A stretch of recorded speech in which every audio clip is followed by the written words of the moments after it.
Hi guys, here is your video on 810 partial fractions. Now before we actually start discussing what partial fraction decomposition is, which is what this section is about, let me pose a question to you.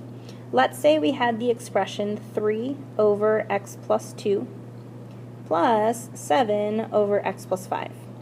And I wanted you to combine those together.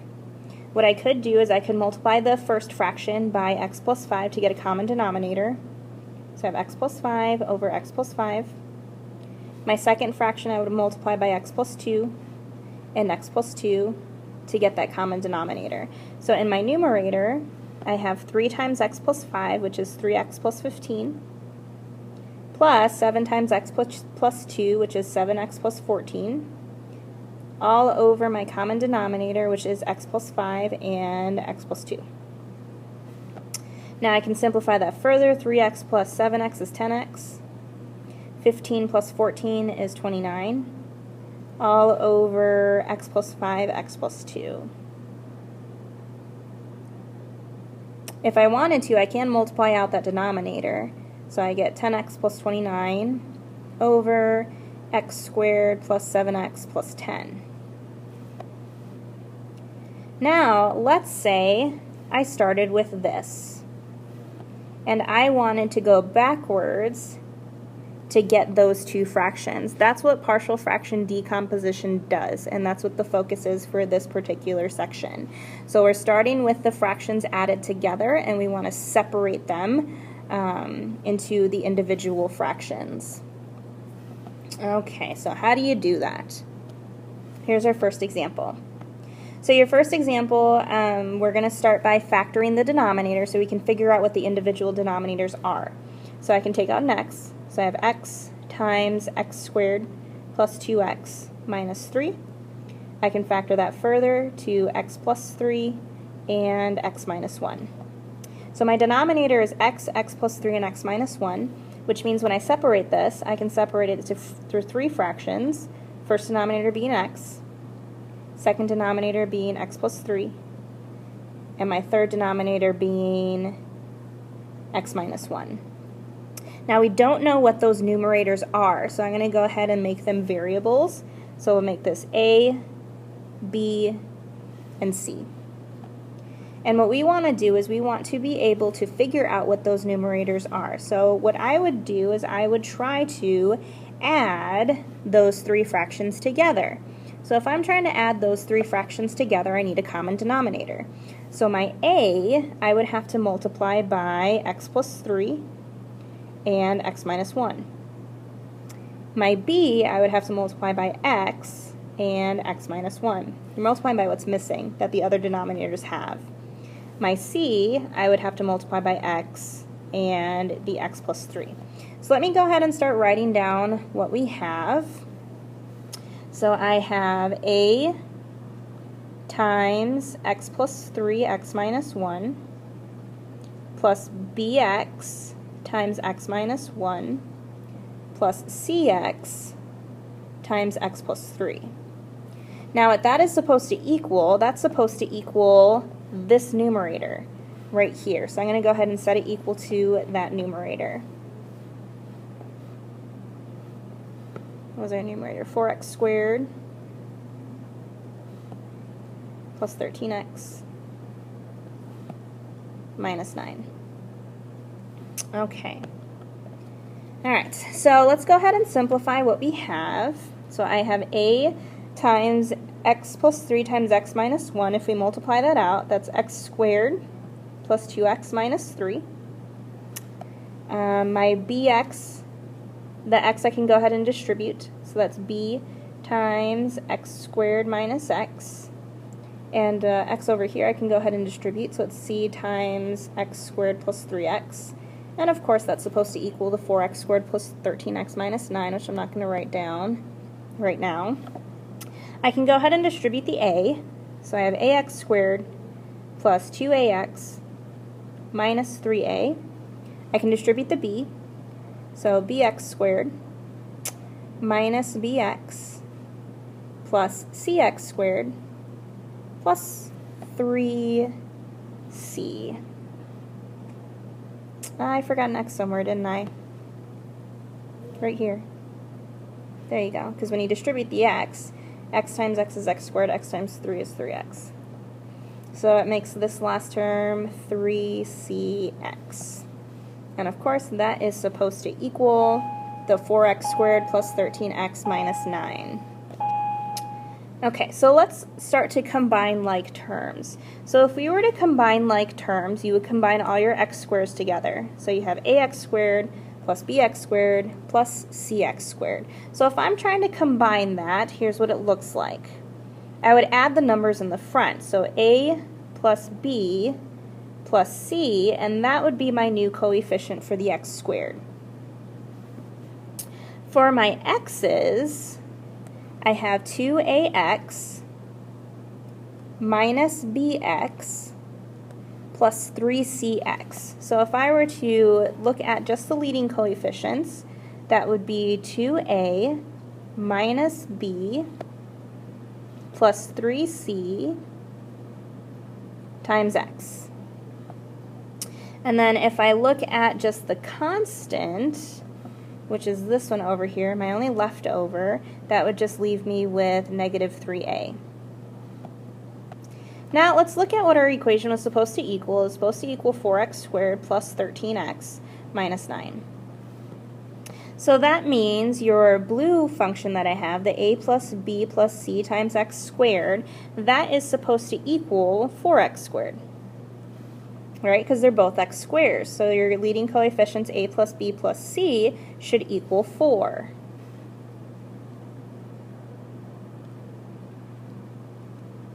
I can do the same thing with my x's. So my green function, my x term should equal 13x. So if I look at just the leading coefficients again, I have 2a minus b plus 3c equals 13. And then for the constant is negative 9 for our original numerator. So this should equal negative 9. So now I have negative 3a equals negative 9. Now if you look at what you have a system, okay, a system of equations, which is what we've been doing for this entire chapter so far. So let's go ahead and use the calculators to solve this system. You can solve it by hand if you want to.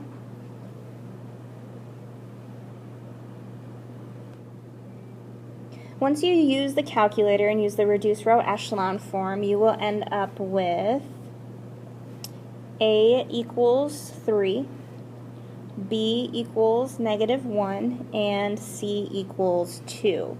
So once again, a, b, and c represented the numerators of the partial fraction, which is what we had up here. So let's go ahead and replace that. So I have 3 over x. Since b is negative, I'm going to go ahead and do minus 1 over x plus 3. And then c is 2, so I have plus 2 over x minus 1. And this is your final answer. So now going back to the problem that I had originally presented to you on the first slide, this one right here, we started with the fractions being separated right here, and then we added them together, and it gave us this. So going back to what we just did, was I started with the sum, and we broke it apart to get your partial fractions. Okay, and we do that by setting up a system. Okay. Let's do the next problem. So the next problem has a repeated linear factors. So if you look on this side over here, I have some examples of repeated linear factors. So x squared is the same thing as x quantity squared. Now it's repeated, and it's a linear factor because x is a linear factor, and it's repeated since it's squared. Same thing over here. X minus 1 is a linear factor, and it's repeated because it's squared, because you could write this as x minus 1 times another x minus 1, which I could not fit, so I didn't finish writing it. And then same thing with the 2x plus 5, that's repeated because it's cubed, so you would have 2x plus 5 times another 2x plus 5 times another 2x plus 5. Okay, so what you have to do with repeated linear factors is you have to separate them with your individual fractions. So let's go ahead and factor that denominator. So they have an x squared in common, so I can take it out. So I have x squared and an x plus 2. Now this x squared is a repeated linear factor. So when I set up my partial fractions, one of those denominators is going to be the x squared. The other one is just going to have an x. Okay, so you need to break it apart. So since you have an x squared, you need to break it apart to an x. Just like over here, if we had the x squared x minus 1 squared, when you set up your fractions for this, you would have an x minus 1, and your other denominator would be the x minus 1 squared. Okay, if that was your denominator. And then, of course, we do have the x plus 2, so I have the x plus 2 down here. And we don't know what the numerators are, so I'm going to go ahead and make those variables a, b, and c. Now what we want to do is we want to be able to add those fractions together. So for my first denominator, it's an x squared. So for my common denominator, I'm missing the x plus 2, so I would multiply this one by x plus 2. For my second fraction, the denominator is just an x, so it's missing an extra x to create an x squared. It's also missing the x plus 2 to have an x plus 2. And then this third fraction is just missing the x squared. Okay, let's go ahead and rewrite what we have. So I have a times x plus 2 plus bx times x plus 2 plus cx squared, and that should equal the numerator of the original problem. So the numerator was 5x squared minus 4. Okay, let's go ahead and simplify what we have. I can distribute the a, so that's ax plus 2a. Distribute the bx, so that's bx squared plus 2bx. And then plus cx squared. And again, that should equal the 5x squared minus 4. Now let's look at our common terms, like terms. So I have my x squares. So I have bx squared plus cx squared. So when I put them together, I have b plus c x squared. For my x terms, I have ax and 2bx. So I can write that as a plus 2b times x, and then you have that 2a, which would be your constant, so then you just have 2a. Now what should those three things equal? Well, they should equal the 5x squared minus 4. So that means the b plus cx squared should equal 5x squared, since they're both x squares. Your a plus 2b times x should equal 0, since you did not actually have an x term in your numerator. And then your 2a is your constant, so that should equal negative 4. So now we can go ahead and set up our system. So I have b plus c should equal 5, since that was the leading coefficient of your x squares. And then a, let's go back to green, color coordinate. I have a, 2a, wait, no, just a, sorry. A plus 2b equals 0, and then 2a equals negative 4. Now this one you can use the calculators to solve if you really want to, but you can easily solve for a looking at that last equation. A equals negative 2. And now that I know that a is negative 2, I can use that to solve for b. So you get b equals plus 2 and divide by 2, you get b equals 1. And now that I know what b is, I can solve for c. Subtract 1 from both sides and you get c equals 4. So now that we know what a, b, and c are, we can go ahead and set up our numerators. So I had negative 2 over x squared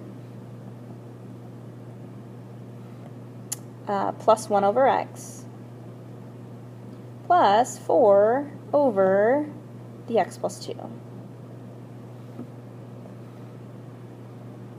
And there is your decomposition.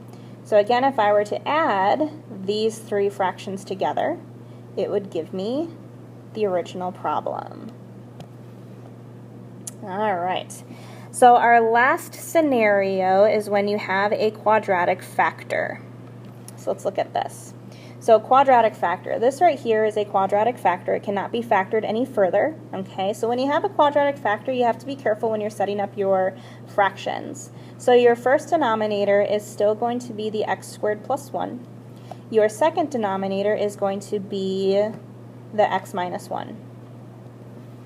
Now the issue with quadratic denominators is setting up that numerator. It's not just going to be a and b anymore. Since you did have a quadratic factor in the denominator, that means your numerator is going to be a linear function. So instead of having just a, it's actually ax plus b. And then for your second fraction, it's still a linear factor, so that means your numerator is still going to be just that c. But you are still going to do the same thing, so if I were to try to add those two together, I would have to multiply my first fraction by x minus 1 and my second fraction by x squared plus 1. So let's rewrite what we have. I have ax plus b times x minus 1 plus c times x squared plus 1, and of course that is supposed to equal the numerator of the original problem. So 4x squared minus 3x plus 1. Okay, let's go ahead and multiply out what we have. So ax times x is ax squared. Ax times negative 1 is negative 1ax plus bx, just foiling it out, distributing, and then minus b. Over here I have cx squared plus c, and of course that's supposed to equal the 4x squared minus 3x plus 1. That was a weird looking plus sign. Let's fix that. There we go. Okay, let's start to look at our like terms. So I got my x squares. So that means a plus c x squared should equal 4x squared. And then looking at your x terms, a negative ax plus bx, so negative a plus b times x should equal negative 3x. And then your constants were negative b plus c, so negative b plus c should equal 1. So let's go ahead and set up our system. So I have a plus c equals 4, negative a plus b equals negative 3, and negative b plus c equals 1. So there is your system. Now you can solve it by hand if you want to, or you can plug it into the calculator using the augmented matrix and reduced row echelon form. Once you do solve, you get a equals 3, b equals 0, and c equals 1. So let's go ahead and put that back into our numerator. So our a was 3, so I have 3x plus b, which is 0, over x squared plus 1, plus c, which is 1, over x minus 1. Now, if you don't want to put the plus 0 there, you don't have to. So this is the same thing as just 3x over x squared plus 1 over x minus 1. And that is your final answer. Alright, hope this video helps. I'll see you in class.